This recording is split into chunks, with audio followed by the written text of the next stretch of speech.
Hello and welcome to the two-man power trip of wrestling. I'm your host, JP John Poz. With me again, of course, is a returning guest. He's the world's strongest man. He's a former WWF Intercontinental Champion. He's an Olympic weightlifter. He's a two-time AWA Tag Team Champion. He is Mr. Ken Patera, the world's strongest man.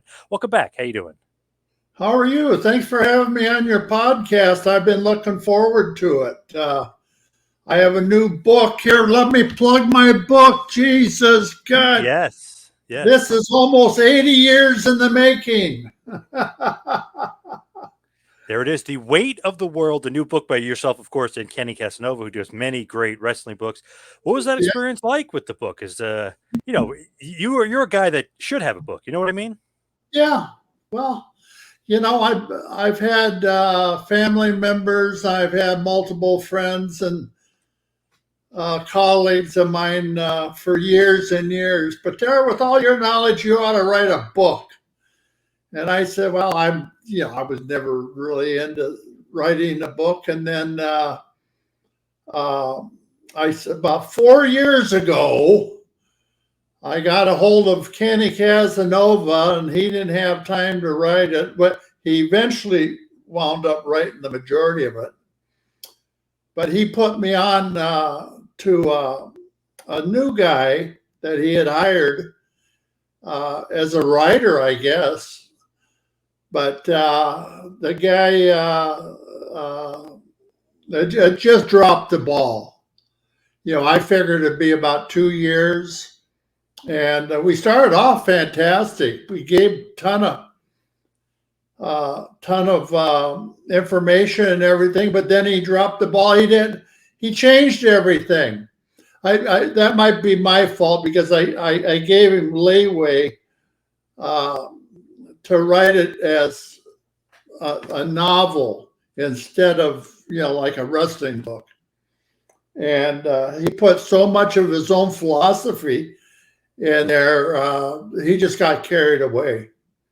And so we went back and corrected a lot of it. And so it's going to be published here within the next week or two. And it'll be for sale April Fool's Day. Ooh, perfect. Right? Yeah. Perfect for WrestleMania, too. Yeah. Well, when's WrestleMania? The first. Oh, it is. Yep. Okay. That's great though. You got the book. That's great though. You got the book because you got quite a history there. You got quite a career. Yes, I did. I can say that I enjoyed 99.9% of it too.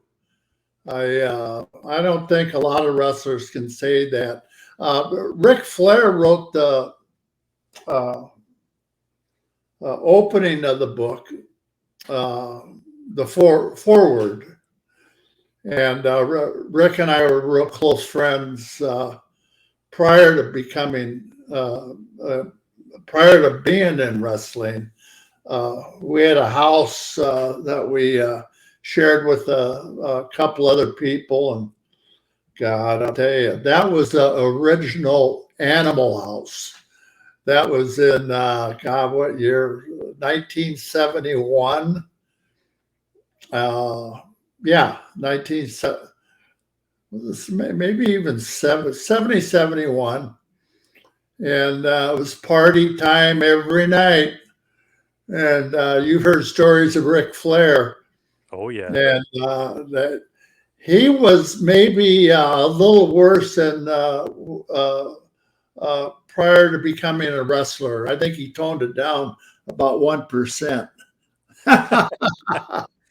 But I've known Rick through thick and thin, and we're friends to this day. Yeah. With that, though, was that AWA Minnesota? That's when you got into the business, basically? Yeah. We had a house up here in Minneapolis.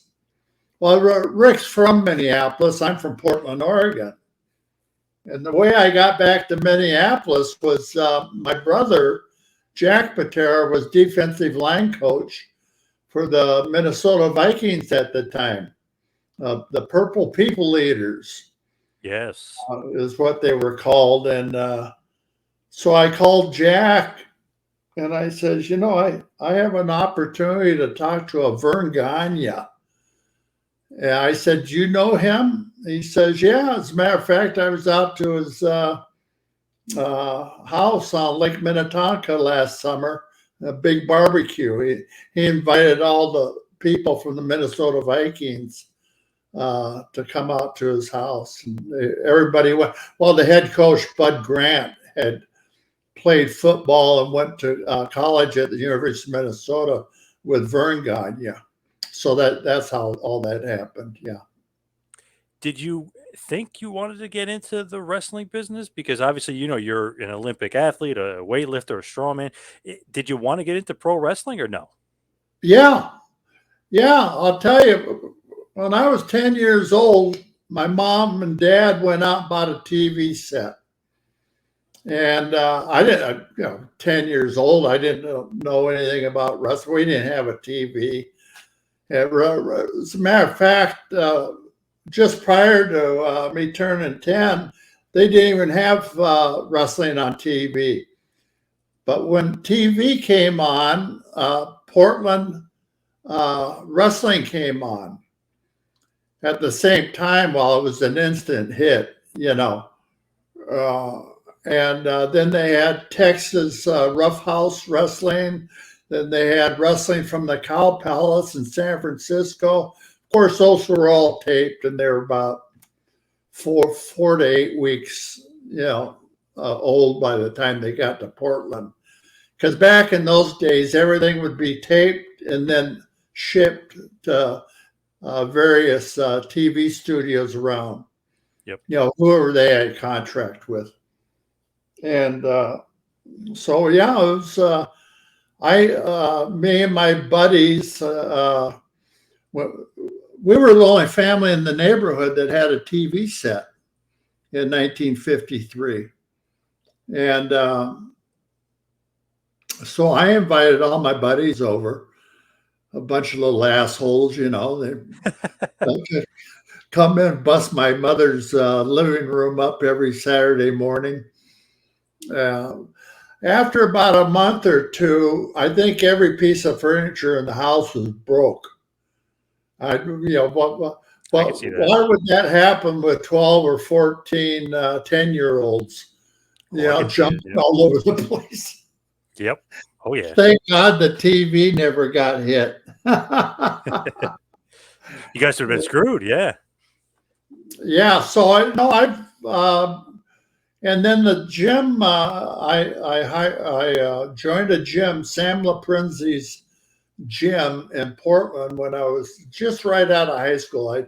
I just turned 17. And I was always interested in weightlifting. And the guy that turned out to be my weightlifting hero was Norm Shemansky from Detroit. And he went to four Olympics. And he was a great guy. I got to meet him in, it was 1971. And then he came to the Olympic trials in 72, which happened to be in his hometown of Detroit, Michigan. And that was a real honor for me to have him there. And when his last Olympics was 1964. And I think he was the oldest weightlifting competitor ever. He was 43. And he won a bronze medal against those two bad Russians, those two commie bastards. But anyway, that's how all that happened. Yeah, but I was always a wrestling fan. And the gym I joined, Sam LaPrinzi's, all the professional wrestlers that wrestled in Portland and the Pacific Northwest area, they all came in and trained at Sam's. And so I met a lot of them. And so anyway, 1972, After the Olympic Games in Munich, Germany, I came back from Germany and went to Verne Gagne's camp. And Ric Flair had always been bugging me about going. And of course, we lived together for almost 2 years prior to that. And I finally got him into the wrestling camp. And there were 6 of us. There's Rick, myself, Khosrow Vaziri, who later turned out to be the Iron Sheik. Sheiky baby. Yeah. And a kid by the name of Bob Bruggers, who played football for the Miami Dolphins, and the high flyers, Jimmy Brunzell and Greg Gagne. So, I mean, we had a hell of a camp. Unbelievable camp. Yeah. Yeah. Basically, all Hall of Famers are future stars, in their own right, pretty much. Yeah, true. I've been in a couple I'm in a couple Hall of Fame, weightlifting Hall of Fame, of course, and I was the quickest to ever be inducted into that one. I think it took them 2 months after the Olympics. They sent me this great big,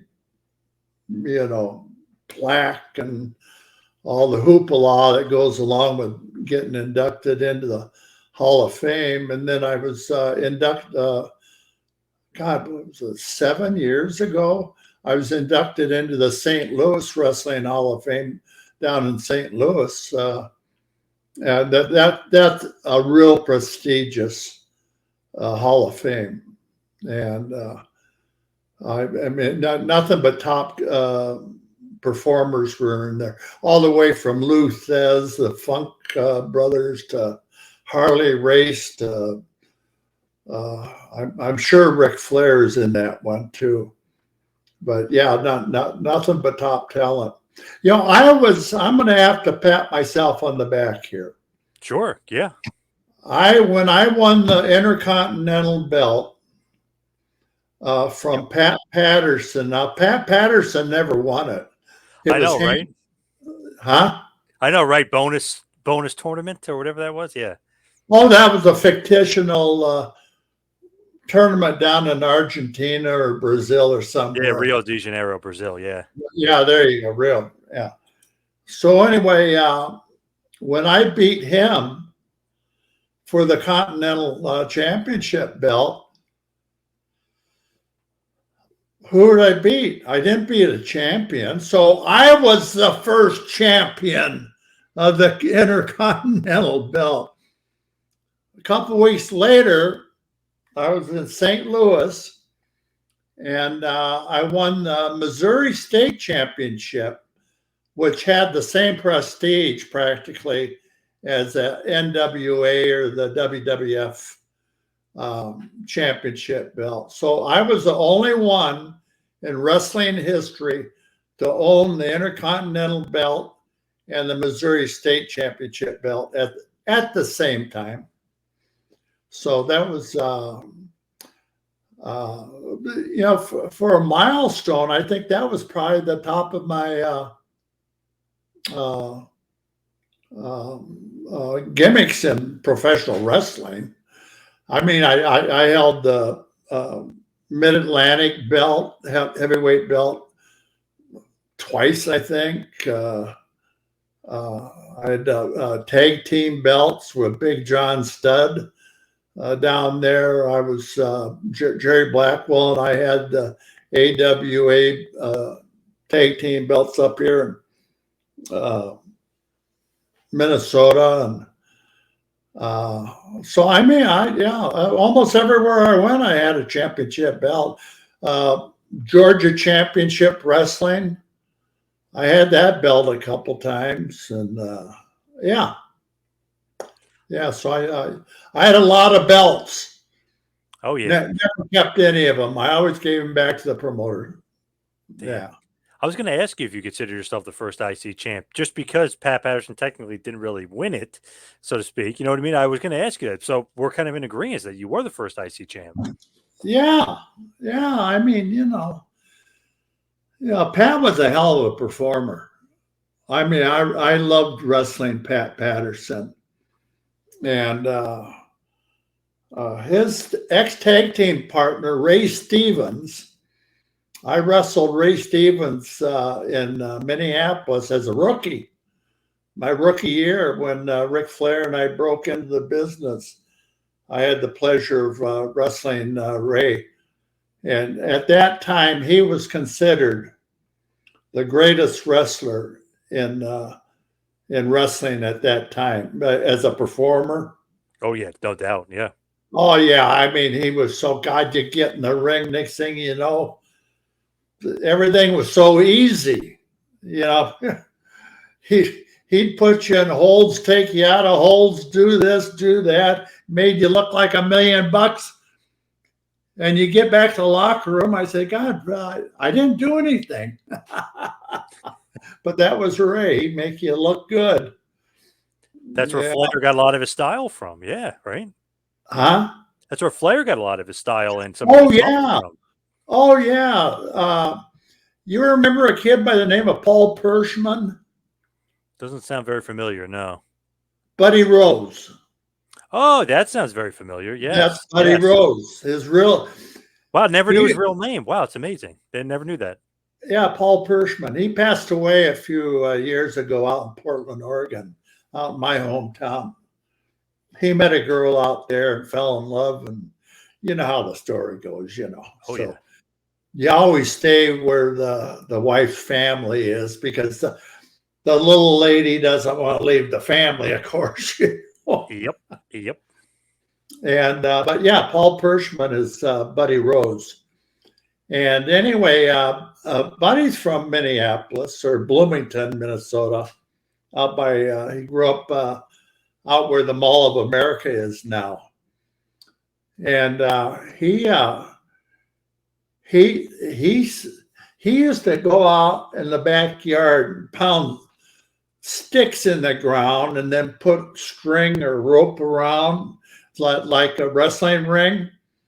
Yep. And him and his friends would have wrestling matches in his backyard. Yeah, right on the grass.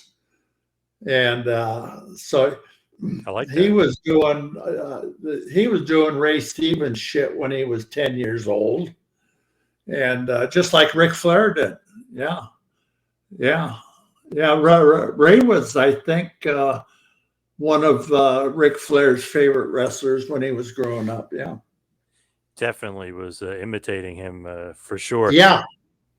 With you and Nate, though, you as big of a partier as Nate, or you not quite? Do what now?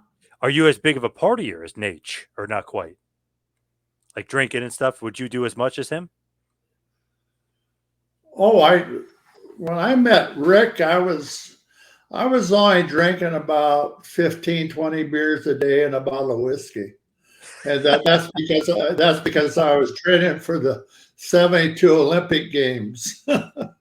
Oh yeah, I was a hardcore alkie for years. Yeah. Oh my God. Yeah, I don't drink anymore, but I used to say, yeah. People would ask me that over the years. I say, yeah, I don't drink anymore, but I don't drink any less either. But yeah, I quit drinking. Yeah, Rick still pounds them down pretty good. But when I first met Rick, he was only 21. And so he didn't have a lot of years to get geared up to my level. And but you know, when I started wrestling, I fit right in because everybody was a drunk. I mean, God, you know, the guys, you know, I have to hand it to the old timers back in the 70s and 80s. They never drank during the day, to my knowledge, because I never drank during the day. It was always after the show when we were going 100 miles an hour down the freeway. You know, I'll tell you a funny story. People ask me, what was your toughest match, Patera? I said, well, I've only had about 3, 4, 5,000, maybe 5,000 matches. But I'll tell you, my number one opponent The hardest match I ever had was that fucking concrete highway. You know, they said, what? I said, driving. Yeah, when I started in the business, we were driving, you know, my first car, a big 1973 Oldsmobile, and four-door. And that was, you know, how big cars were back in those days. These things were fucking tanks. You know, 8 miles a gallon if you're lucky. 126,000 miles that first year. Wow. Yeah. And people said, what? I said, yeah, that's not counting the airplanes, the amount of time we were in the air. Of course, we didn't fly a lot back in those days, but we did our fair share. And so you know, people can't get over it. You know, how much time we spend away from home. You know, shit. But luckily, that first year and a half, I was wrestling up here in Minnesota. You know, I had bought a house and got married and all that good stuff. You know, touchy-feely shit. And I was home. I think I only had 3 or 4 hotel rooms a month. So that was unusual. And then I started, you know, after AWA, I went down to Texas, worked for Fritz von Erich and Paul Bosch down in Houston, and Joe Blanchard, Tully Blanchard's father, down in San Antonio. He ran San Antonio and Corpus Christi and 4 or 5 other towns around there. But yeah. I feel like your first big break, I know AWA and World Class and everything, but really when you go to WWF in the mid-70s and you start feuding with Bruno Sammartino, that was like a huge, that's a huge thing. You're getting a WWF title shot against Bruno, and you won the first time out. I think it was a DQ or something, but you know, you basically come out victor. To me, that was like the I don't know, the launchy pad, if you will, to superstardom with Bruno feud. Maybe I'm wrong, but what do you think? Right. Well, I wrestled Bruno about 25, maybe 30 times.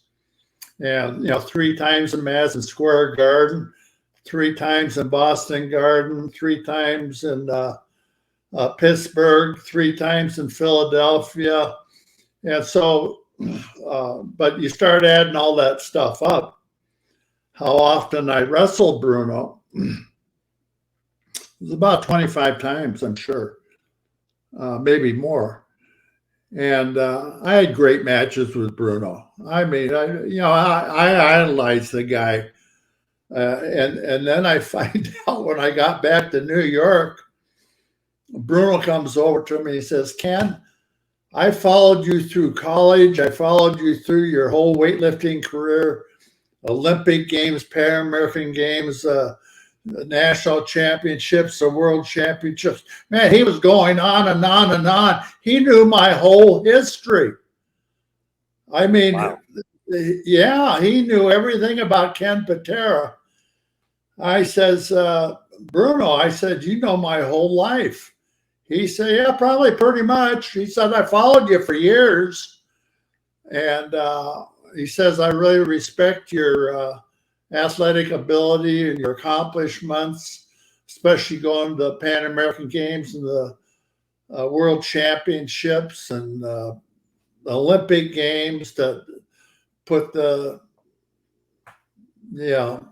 crown on. And he says, yeah, he said, we're going to have a good time here in the WWF. And we did. We really did. Yeah. It's amazing. One of the all-time greats is following your career. Obviously, your Olympic career and stuff, but that's pretty cool because he's known as, at that point, the god of the WWF. I mean, he was the king. Yeah, he was. He sold out Madison Square Garden, I don't even know, 150 times. And that was over years, years and years, 100, because we only wrestle in Madison Square Garden once a month. And so, I mean, he took on all comers. He wrestled everybody. He started off beating Buddy Rogers. Yeah, Nature Boy Buddy Rogers. And that's where Ric Flair picked up his gimmick name, Nature Boy Ric Flair, Nature Boy Buddy Rogers. Yep. Very flamboyant. And I never wrestled Buddy, but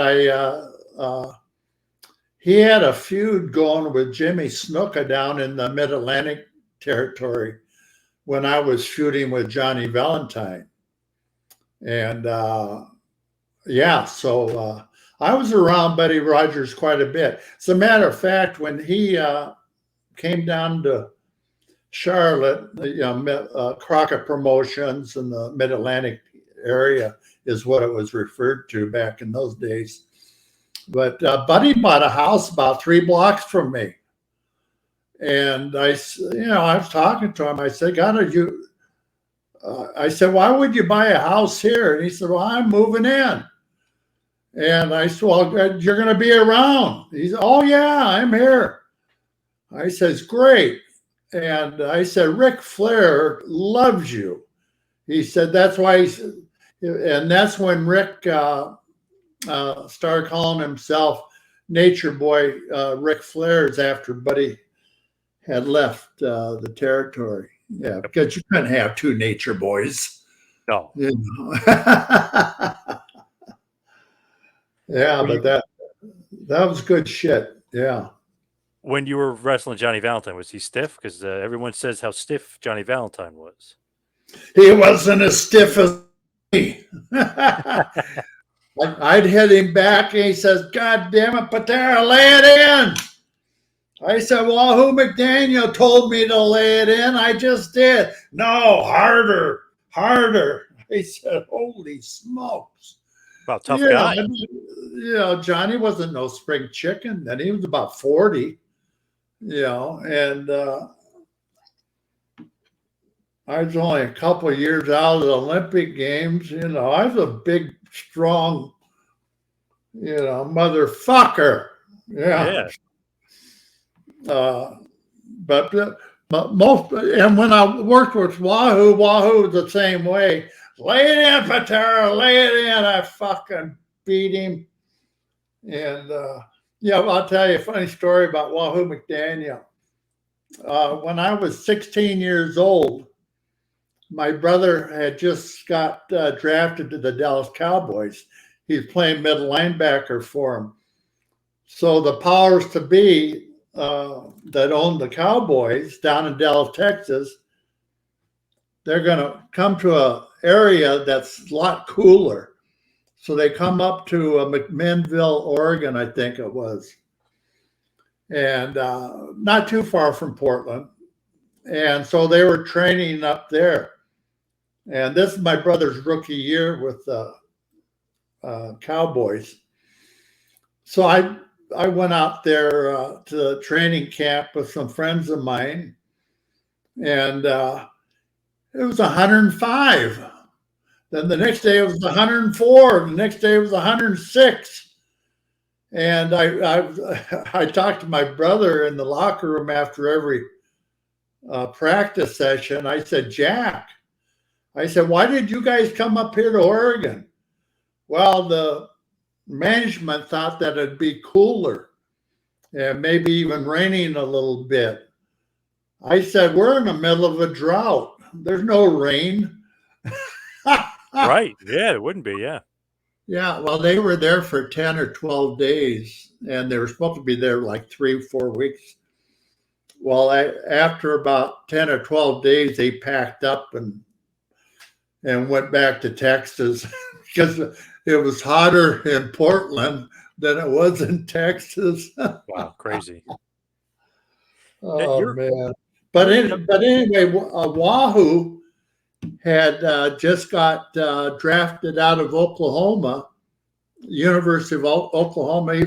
I think he was three-time All-American there when Bud Wilkinson was the head coach. And I don't know how many people in our audience is going to remember Bud Wilkinson and Oklahoma, but they won like 1,000 games in a row. I mean, they were, the college champions forever. And Wahoo McDaniel played linebacker for them.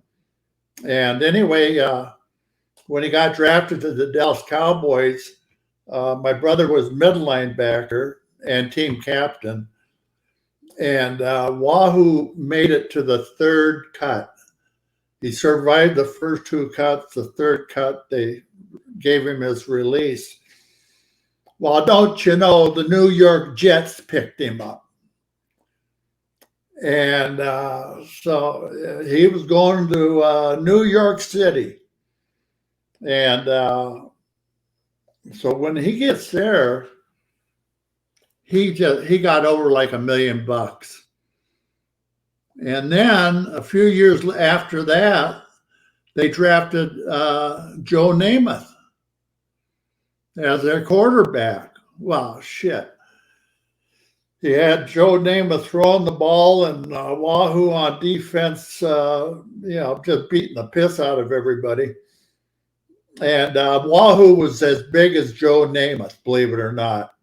When Wahoo would make a tackle on the field, everybody in the stands would say, Wahoo, Wahoo, Wahoo. So, I mean, he was over. Yeah.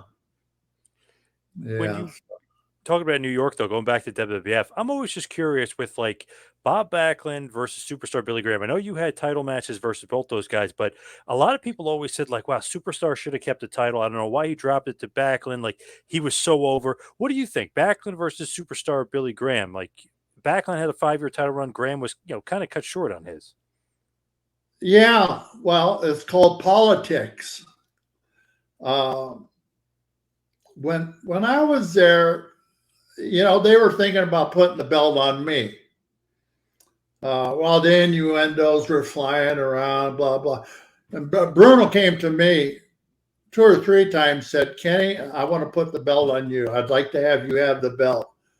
But Vince made a deal with Eddie Graham down in Florida to put it on Superstar Billy Graham. And I said, really? And I said, well, he said, but you're going to get your chance. You're going to eventually wind up with the. Oh, fuck. Here, just a minute. I don't know what that is. My Alexis is going off. Oh, maybe we said something. I don't know. That's weird. It's weird that it went off. No, I don't think so. Weird. But anyway, it just went off now. But anyway, then they brought Bobby Backlund in and put him on TV for 1 year. Just, crushing him over every week on TV. And Bobby's from Princeton, Minnesota, which isn't too far from where I live, maybe 100 miles up here in Minnesota. So anyway, then I'm thinking to myself, God, this guy's awfully bland, Yeah. But Bobby wrote a nice chapter in my book. So for those that are Bobby Backlund fans, he wrote a real nice chapter. And so anyway, I think Bobby Backlund was down in Florida at the same time as Superstar. So, or maybe he came right after. Anyway, they brought Superstar up here, and him and Bruno did a little program, and they put the belt on Superstar. It wasn't very long. How long did Superstar have the belt? I think it was less than a year, which is crazy back Oh then. yeah, it was way less. Yeah, because back then, I mean, you held the title for a long time. You know what I mean? Like Bruno had it for 8 years. Pedro Morales had it for a long time. Like usually, you held it for a while, so it was a short run for Superstar. Yeah. Well, then I get the old man Vince's father. I heard him talking to Phil Zacco and Gorilla Monsoon one day over at TV. They were waiting, but I could hear a little bit of what they were talking. The old man was pissed off at Ivan Koloff and Superstar Billy Graham. And this is before they put the belt on Superstar. But anyway, he says, I'm going to bring a kid in here from Minnesota. He's wrestling for Eddie Graham.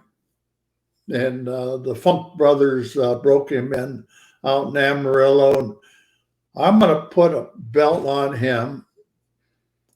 And that's somebody I can control.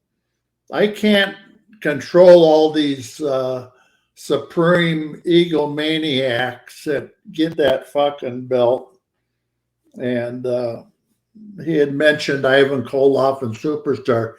He was upset because those guys would always hold him up for more money. Wow. You know, let's say they made $5,000 wrestling in the Madison Square Garden. Well, then they'd come back and want $7,500. And, you know, shit like that. I never did that to any promoter. Never. Unless I really got fucked.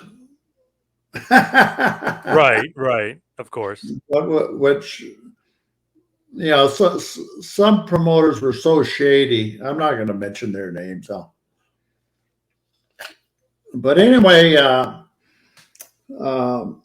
so that's how that came about. Superstar had a very short run for WWF champion. Yeah, it was less than a year, lot less than a year. So then they brought, because Bobby was already in the WWF, but like I say, for 1 year to the day, 1 year, they put him on TV every week with squash jobs and stuff.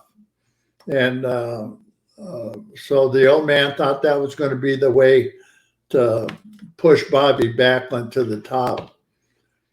So when it came time for Superstar to drop the belt, it was him and Backlund. And so I can't remember. Where did Backlund beat Superstar at? You remember? I thought it was New York, but I could be wrong. I don't remember. I don't think it was New York. I think it was Pittsburgh or Boston. No, not Boston. Oh, I thought it was at MSG. Yeah, it probably was. Oh yeah, of course. Yeah, I was thinking of Bruno and Superstar. Oh yeah, I think Bruno and Superstar was Baltimore or something. Yeah, Baltimore. Backlund wins. Backlund definitely wins it at MSG. Yeah. Yep. Yeah, right. MSG. Sounds like the name of a beer. MSG, Madison Square Garden. So anyway, so when Backlund took the belt, everybody says, the territory will die. Backlund won't draw a dime.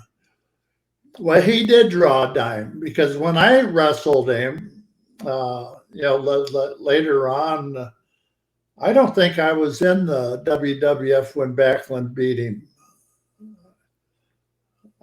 God damn, everything's a little fuzzy there.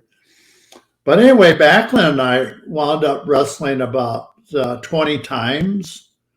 As a matter of fact, in 1980, we were voted Match of the Year if you recall that, Yeah. in Wrestling Illustrated. Yep. Yeah, so and that was in Madison Square Garden.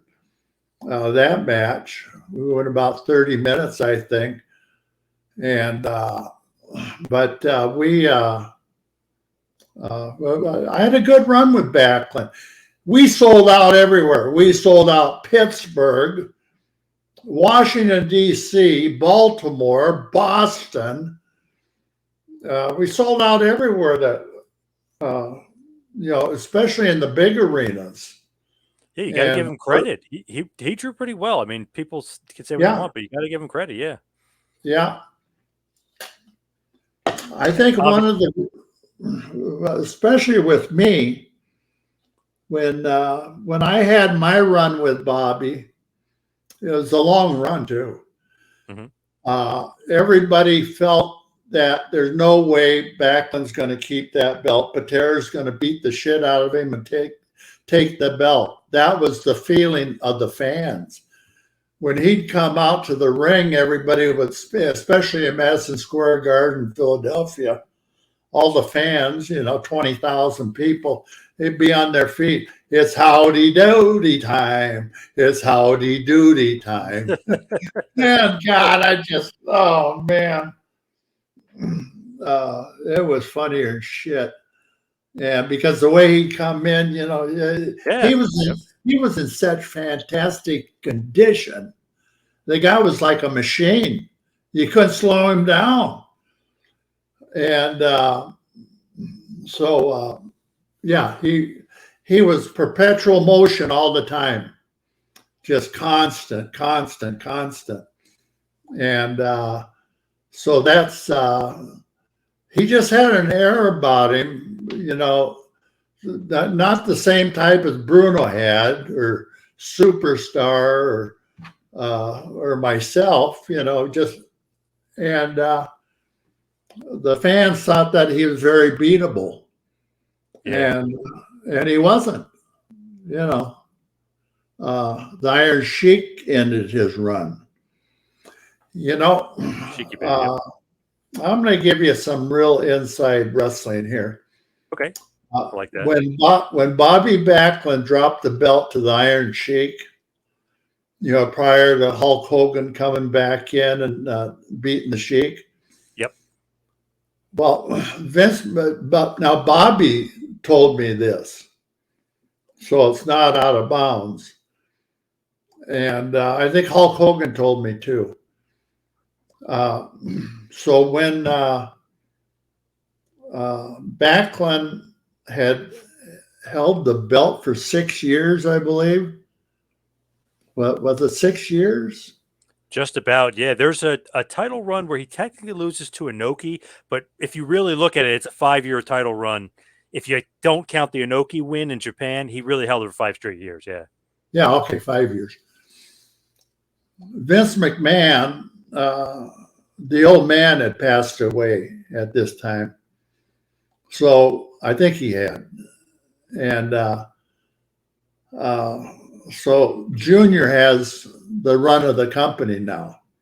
He comes to Backlund and says, Bobby, I'm going to switch the belt, because Backlund was supposed to have it for another year or two.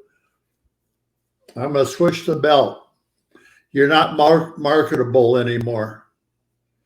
I don't know what to do with you. I can't market you as WWF champion anymore. And Backlund really took that hard. And Bobby told me. That's rough. And I says, well, shit, you're over. I mean, but why change? Well, in the meantime, about 6 months prior to that, Vince flew out here to the AWA, out to Minneapolis. I had a meeting with Hulk and promised the Hulk, $1 million a year guaranteed, and the WWF title, everything. Well, how could Hulk turn that down? And so Vince was thinking, down the road 6 months, 8 months. Here, just a minute. So anyway, when Hulk went back to New York, he talked to me. He says, "Kenny, why don't you come back now?" I said, "Nah, not yet. I'll come back, but not right now." And Hulk told me what they were going to do with him. And so prior to Hulk, Backlund told me that Vince didn't think he was marketable anymore. And but he didn't tell Backlund how they were going to switch the belt. And so anyway, the Iron Sheik was going to beat him. And then shortly after that, a matter of weeks, Hulk was going to beat the Iron Sheik and become a babyface. And that's how all that worked. And most people don't know how that belt switch evolved, but that's exactly what it was. Vince, but Vince had gone in his own head, had gone Hollywood, and he wanted showman, and he wanted this and that, and so so it was end of the road for Backlund.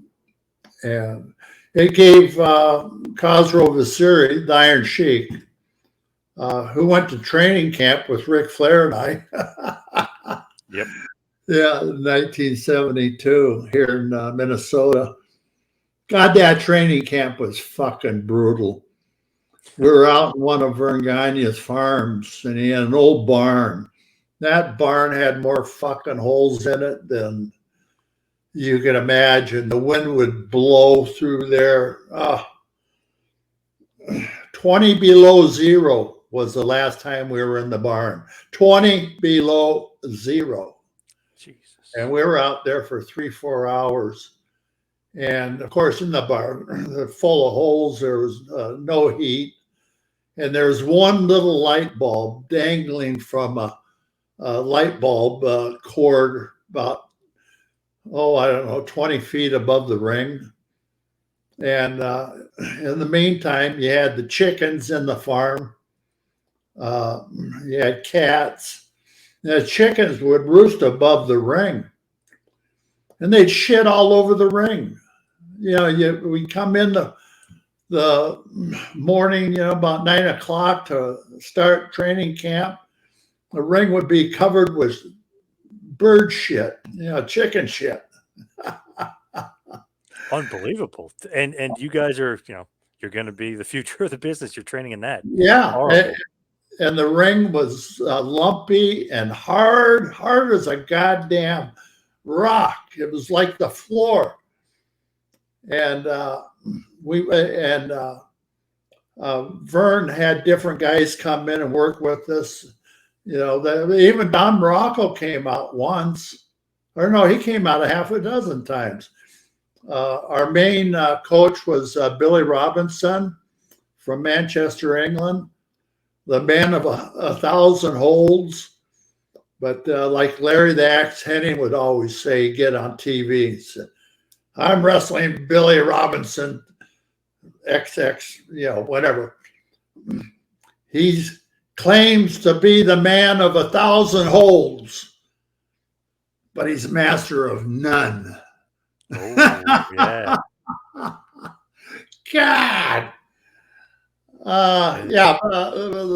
Larry the Axe, he didn't care for Billy.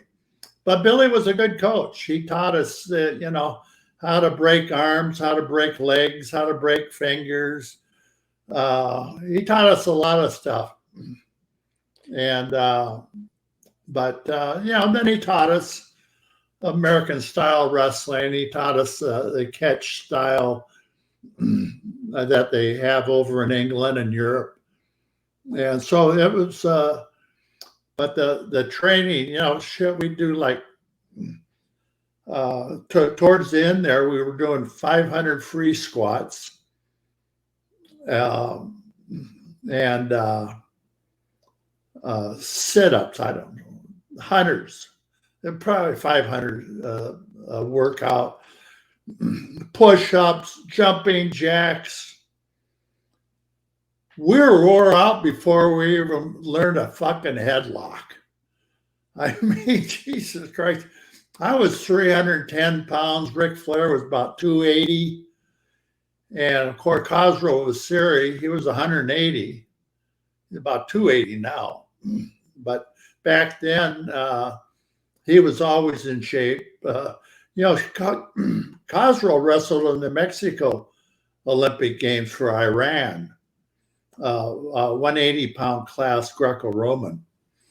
So he was always in shape. He was like Backlund. Backlund and the Iron Sheik, those guys could go. Wow. You were mentioning, obviously, Sheik wins the title, then Hogan wins the title from the Sheik. But what do you think about Hulk Hogan and that title run? Because when Hogan is champ, I mean, changes the business. I mean, it launches WWF into the stratosphere. Yeah, well, that's because of Vince McMahon.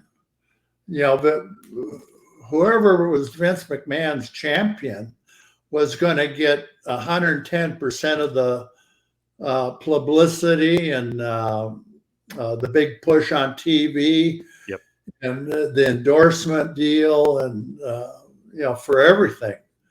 And so that's how that worked. And but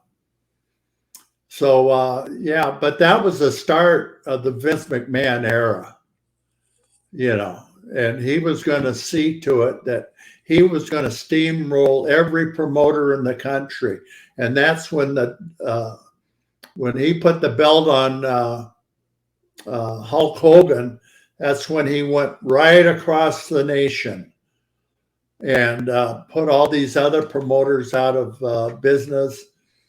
When he came to Minneapolis, he took Hulk. Hulk wasn't a big deal here. Well, I shouldn't say that. He was a big deal, but not like in the WWF. Oh yeah. I wrestled Hulk a lot of times here, and I probably 50, 60 times, 70 times. I probably wrestled Hulk when we were both here in the AWA, and so Vince had a vision that his champion, Hulk Hogan, was going to be the poster boy of professional wrestling, not just in the WWF, but everywhere. And that's what it turned out to be. He put Crockett Promotions out of business, Atlanta, Dallas, AWA, all the promotions on the West Coast, except for Portland. I think Portland hung on. But San Francisco, LA, and people don't remember, they don't realize there were like 23 or 25 promotions at that time, all over the country. And most of them you go and make a decent living. And so when Vince set his eyes on a particular promotion, he'd go in and just crush them. Like here in Minneapolis, like I say, he took Hulk Hogan, then he took Gene Okerlund, the announcer, then he took Bobby Backlund, without a doubt the number one manager in wrestling at the time. And he took everybody he could, and talent-wise, and which there's a shit carload of guys out of here that wound up in the WWF. And I had already been in the WWF twice, I think, prior to that. So when I told Hulk, I said, I'm not going to go with you right now, but I'll be back there again, don't worry. So I called Vince. I got in a huffy puff with Verne. Verne came to me one day at TV and said, how long you been here, Ken? I said, almost 2.5 years. I said, I love it here. Well, I think that's long enough. He says, you can come back, but you're going to have to find some place to go. So I went home and I called Vince. Oh, shit, love to have you. Don't have any place for you right now, but in a couple months. I says, okay, I'll tell Verne that. And so next week we had TV every Wednesday. So I went in and talked to Verne, and I told him I was going to go to the WWF again. You know, that I was established there. I'd worked with Bruno there. And I told him I really missed New York. Oh, fuck, I had a hissy fit. Any place, but you're going to go to work for Vince McMahon, son of a bitch, you know, like it was sacrilege or something. Right. Yeah. Yeah. So away I went. Oh, and you man. got to feud with Hogan when you got there. I mean, you had some WWF Championship matches. One in New York was a big one, then a huge one in Philly, which was on the Prism Network. Yeah. I wrestled Hulk a lot, you know, all over the country. Jesus, I don't even know how. All together, I probably wrestled Hulk 200 times. I'll tell you who I wrestled the most. I thought that I had wrestled Andre around 400 times. He said, no, boss, 600 times. Oh, my God. I said, really? He said, yeah. He said, all the battle royals all over the country, that was like 150. Yep. And we were always the last two in the ring. I said, yeah, no, you're right. And then all the tag teams, the 6-man tag teams, the 8-man tag teams, the individual matches. We had like 250 individual matches. And I said, your favorite subject in school was math, right? Yes. I said, that's why you remember all this stuff. Yeah. I used to... Favorite guy in the world to play cribbage with was Andre. I love playing cribbage with him. He won about 60% of the time. I mean, we played all the time. And he was a hell of a card player. Rummy, he loved playing rummy. But cribbage was his favorite. Cribbage was my favorite too. And after about a year, I said, Andre, give me some tips. What do you mean? Give me some tips on cribbage so I can beat you more often, so we can level the playing field here. You beat me 6 out of 10 times. That's 60%. I only win 40%. We have to make it 50-50. He started laughing. He started laughing his ass off. Oh, yeah. He must have liked you, though, because he let you shave his head. I mean, not let you, but, you know, storyline-wise, he shaved your head. Yeah. So he must have liked you a little bit. Oh, we were good friends. Oh, yeah, very good. We used to go out all the time, and we used to have dinner all over the country, wherever we were, especially in Japan. When we were over to Japan together, this one place, Rudy's. Rudy was like a 6'3", 300-pound German. Maybe Rudy weighed 350. And he was older. He was about 55, maybe 60 at the time. But he had an unbelievable German restaurant. And it was downstairs in the basement of this big shopping mall over in Tokyo.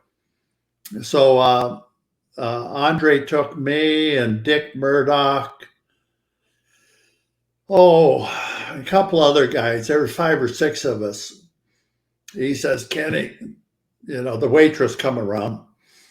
And Kenny, you order the ham hocks. The ham hocks are that big. They're unbelievable. And I said, okay. I said, Andre, why don't you just order ham hocks for everybody? And which he did. So Rudy comes over with a platter, a big fucking platter, all full of different liqueurs, Ruppelmans, Jägermeister, Goldschlager. And then the girls would come behind him with these big steins of beer, like 25 ounce. I don't know how many. And Rudy, the owner of the place, he sat down and drank with us. And God, he was a good guy. And he spoke English real well. And he speak Japanese fluently. Of course, he lived in Tokyo. And that was one of the most fun dinners I ever had. Drink Ruppelmans, a Jägermeister, Goldschlager, pounding the beers, eating that.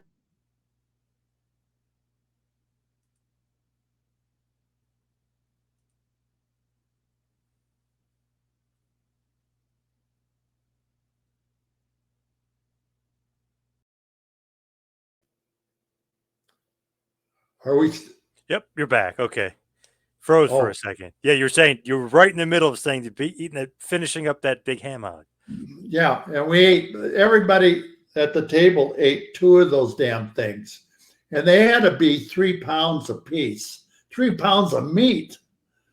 But God, they were so good. And then, of course, they gave you the mashed potatoes and the sauerkraut, and anything you wanted. But we stuck with the ham hocks that night. God, what a meal! I've had ham hocks. As a matter of fact, first time I ever had a ham hock, I was competing over in Munich, Germany for the Olympic Games. And the day I was supposed to compete, September 5th, 1972, the terrorists came over the back fence and shot up the Jewish athletes in their compound. And so anyway, that happened like 5, 6 in the morning.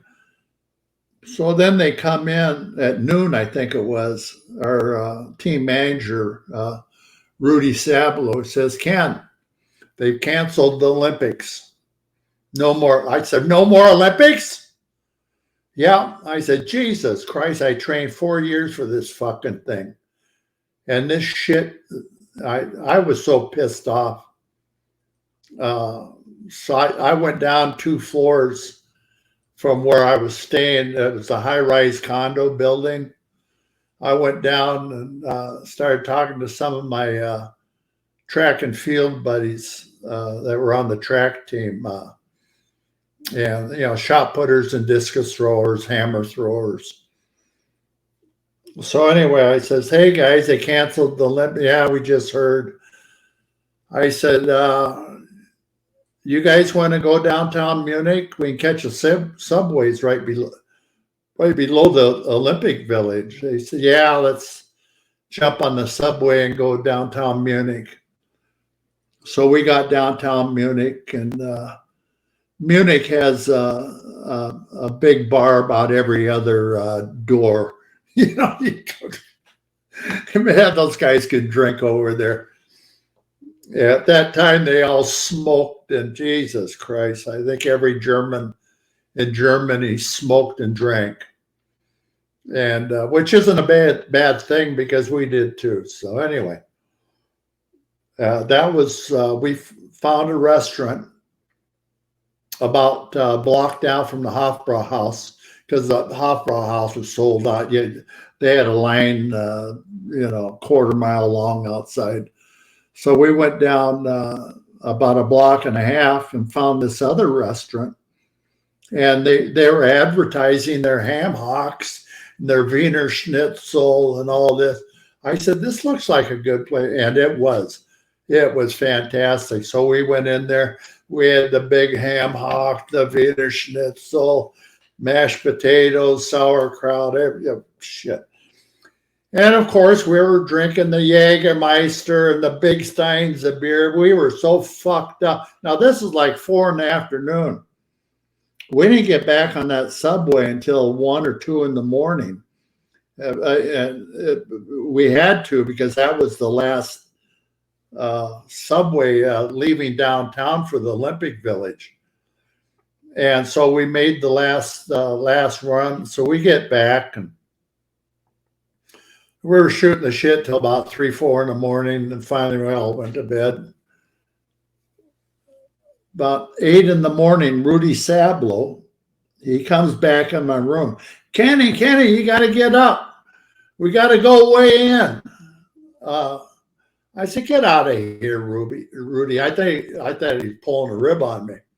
Right. He said, no, they reinstated the games. You're on. You're competing tonight. I says, oh, fuck. Man, am I hungover? My head's pounding. And so anyway, we go over to the Olympic Training Hall and weigh in. It was almost a 2-hour bus ride over there because of the traffic. Traffic was horrible. So we get over there, we weigh in about 11 in the morning, and I look at I says, we're all super heavyweights. What the fuck we weighing in for? Right. And so anyway, one thing led to another. So we get, the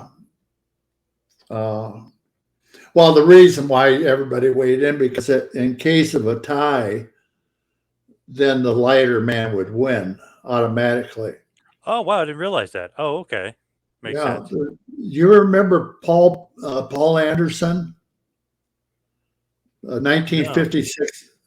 Yeah, he was American strongman back in '56, and he did all kinds of stuff. He had a show out in Las Vegas after he had turned professional, squatting 2 barrels of silver dollars, and he'd bend horseshoes and drive nails through boards and stuff. He did all kinds of stuff. Anyway, he was from Georgia, and Georgia's strongman. I got to know Paul pretty good over the years.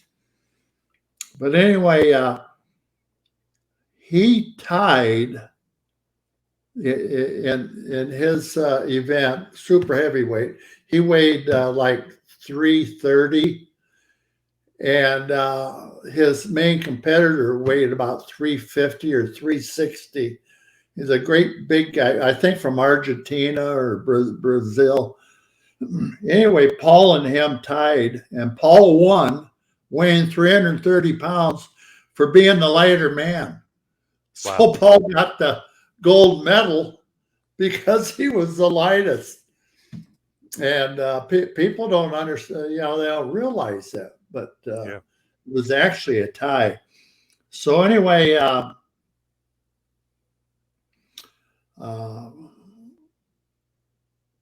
the hell was I going to say? Anyway, go ahead. Ask me something. As we start to wind it down, though, we'll head towards the finish here. I mean, we can ask you a million things, but we'll head towards the finish. I know you were on Tales of the Territory. You were talking about AWA, and then obviously the time there. The time you went to jail, so you missed a part of it, the McDonald's story. So, I mean, there is some stuff, but do you cover all that in the book? Yeah, it's all in there. Yeah, I was on a podcast, I think, yesterday or a couple days. I've been on 4 or 5 podcasts this week. Anyway, one of them, I know, it was one from Boston, I believe it was. Steve Falls. Do you know Steve? It sounds familiar. Yeah, I think he's from the Boston area. I think he's from NBC, Boston. I think, or something like that. Yeah. Yeah. I'm thinking of the right guy. Yeah. So anyway, I was talking to him, and he didn't even ask if I would want to talk about that McDonald's bullshit. I know you don't like to talk about it. I know that. I don't. I really don't.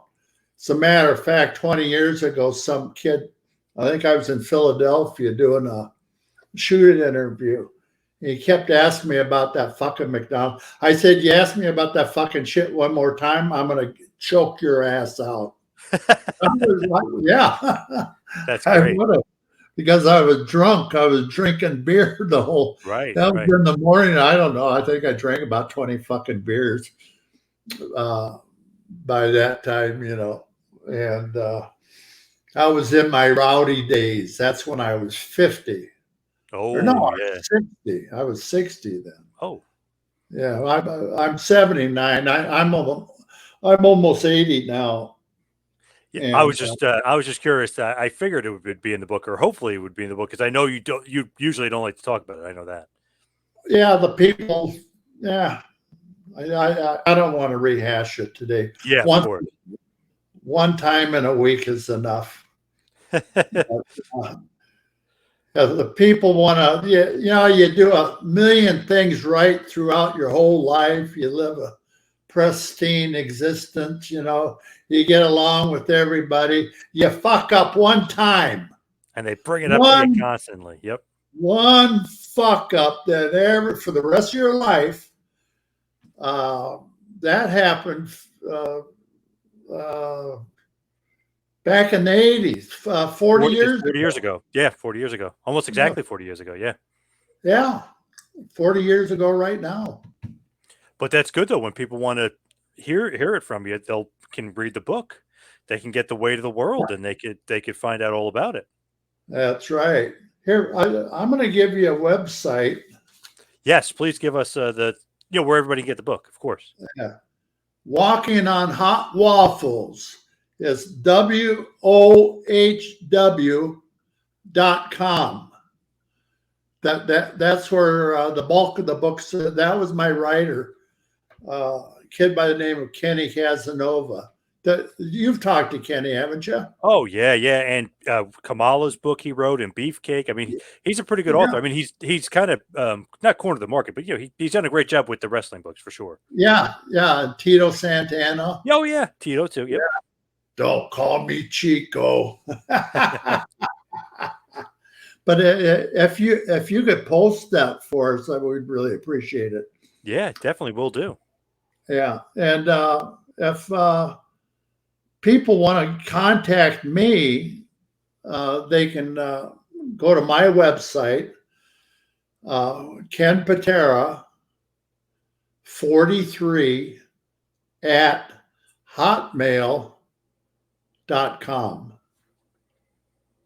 All right, awesome. Well, yeah, I love visiting with people that are interested in what I did in my life. It wasn't just wrestling, and the weightlifting was a big part of my life, and I kind of wish after I retired from wrestling in the late '80s, I wish I had gone back and got involved in the weightlifting scene. However, after I retired from wrestling in the late '80s, in '89, I opened up a health club in St. Paul, Minnesota. And I had, God, what a time we had there.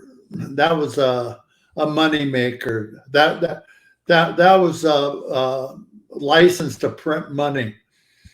I really did well there, and I had that gym open for 9 years.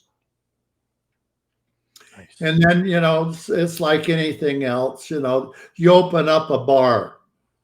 How long is that bar going to stay open? 5-7 years, and gyms are the same way.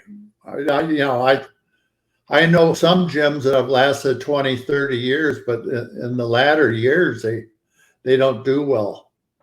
Now, these big corporate gyms are a little different, but, not really. Now, people want to find a new location to go to and whatnot. And when people are younger, teenagers, young adults, they want to, train all the time. But then as they get older, they get married and have kids, and they don't go to the gym very much anymore.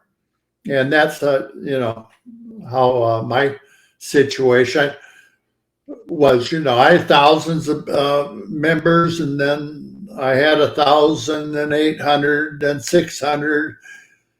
500 was break even. So that'll give you an indication I was making a ton of money. Right. But, I had tanning salon, sports nutrition, sports apparel, personal training. I had everything going. I mean, I had a well-oiled machine, and it was going and going. And I hated to close it, but I made sure that all the members that were still active, I made sure that I got them memberships at other locations around St. Paul.